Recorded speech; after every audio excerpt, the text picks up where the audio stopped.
Hello, Froggy here, and today we'll be looking at some more Destiny 1 content left over in the Saber strike area.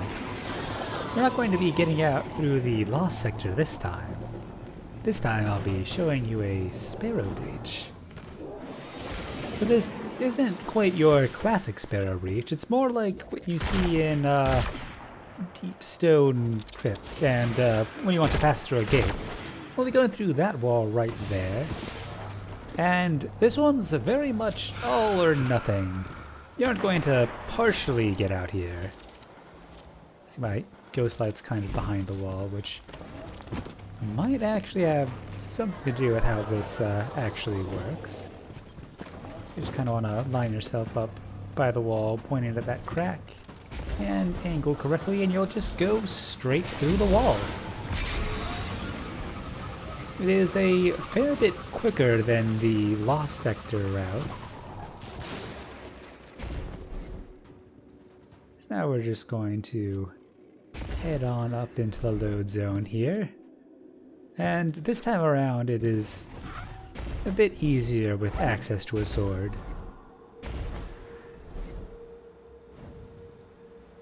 And I'm still just going to use a minimal amount in case you're trying to do this without access to sword flying.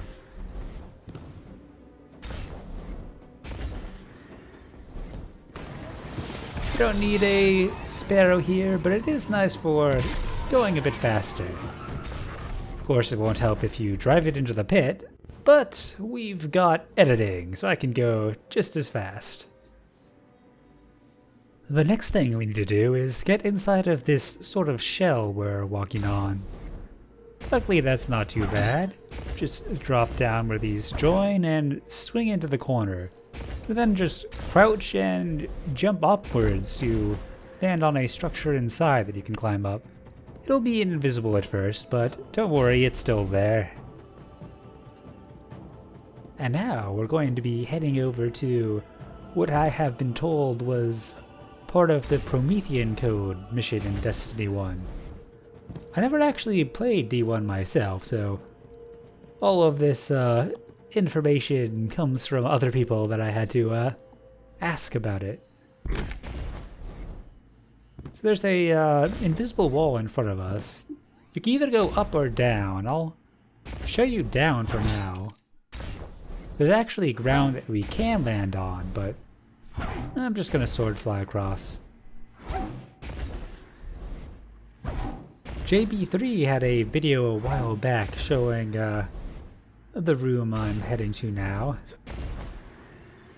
Although his didn't quite show you how you get in there.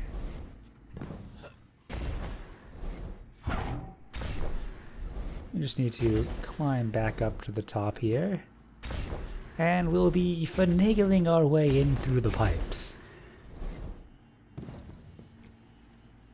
If we jump up on the right side here, you can get a lot of the way by just crouching and swinging your sword. However, I'm not quite sure if any class can do this, because at the very end I did have to use a stasis melee to get all the way through. So I was not able to just swing my way to victory. But most classes have some sort of pushing thing that'll probably work. Ah, that binary code there. Not sure who put it there, or what it says, or even when it first showed up. I don't even know where all it appears, generally in Rasputin area, or why, or even how, but I'm sure someone knows. Perhaps I'll have to ask Bach about it later. There is this handy item here, which is also scannable. Don't see too many of those these days. So let's see if I can get the scan. Come on. There we go. And as you can see, it gives you a whole lot of nothing. I don't even know if they track scans these days. Just Gonna give the door the old bullet test.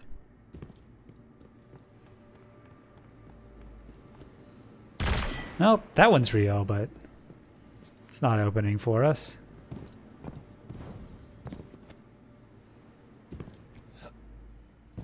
And let's head back. I wonder if they'll ever reuse this area if we need to. It does look nice enough. So there's also an elevator that goes down. I'm gonna head to the underside of that now. In case you were wondering, this is the upper route, which would be a bit faster, but I didn't actually know you could do that when I recorded the first bit. As you can see, there's this kind of 45-degree angle elevator shaft going down. And now, if we drop under this room, we can go to the far side.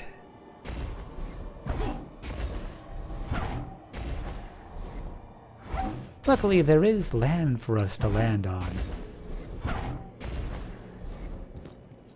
It looks suspiciously res breachable, but I have not actually managed to pull that off.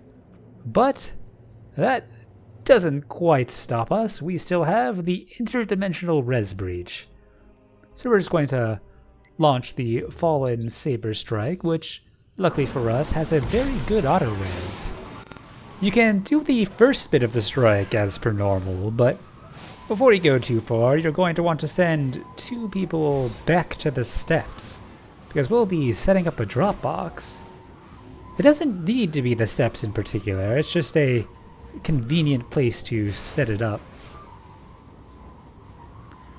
You're going to have the second person there go and do the route that we showed earlier to get underneath the target room.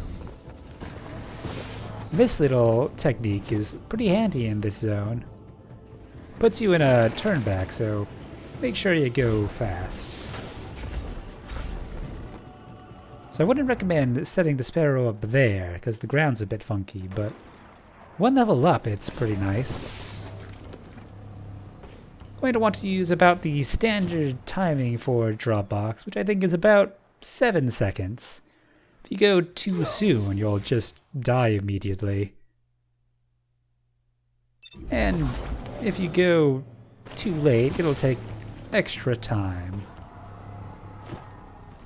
So Henry is just about where I'm going to be heading now. Once you've successfully Dropboxed, just start Sparrow flying over. The flight isn't terribly interesting, so I think I'll catch you in a moment. Once you've reached your target, you're going to want to make sure that your light level is low so you can easily die mid-air.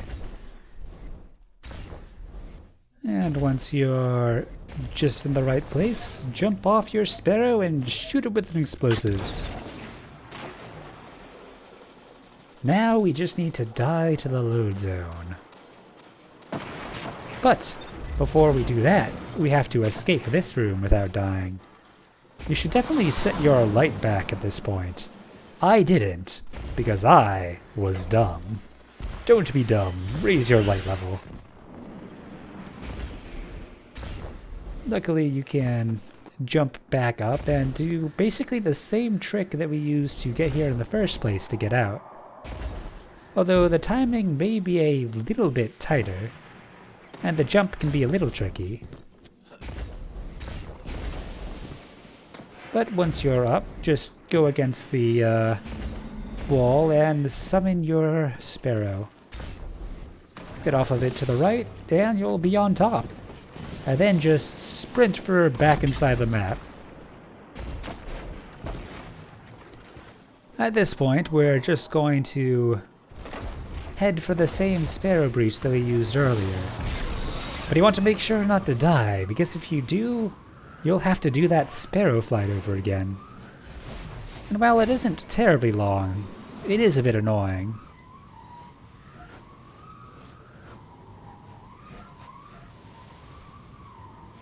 Your second player can in fact go help the third guy complete the rest of the strike.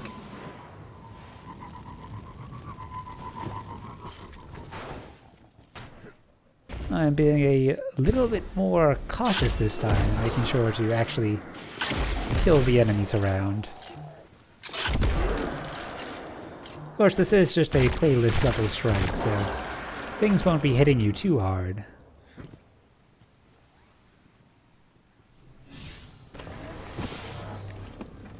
This Sparrow breach is actually very easy once you get the hang of it.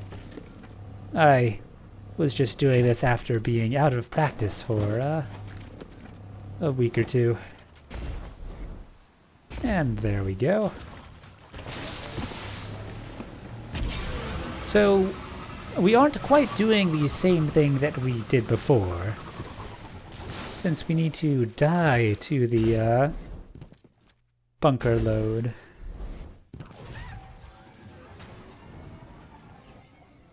Salvo showed me a very nice way to do that,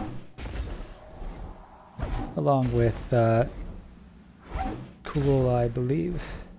And I'll be showing you that now. I'm detecting comm signals deep in the vault. We're just going to be going to the left side here and looking for one of these side pieces of land. It'll be a bit after the bend.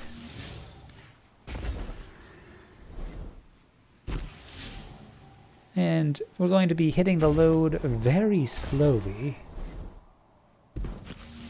It is possible to retry by going back to the front structure and dropping down, but it's not terribly consistent.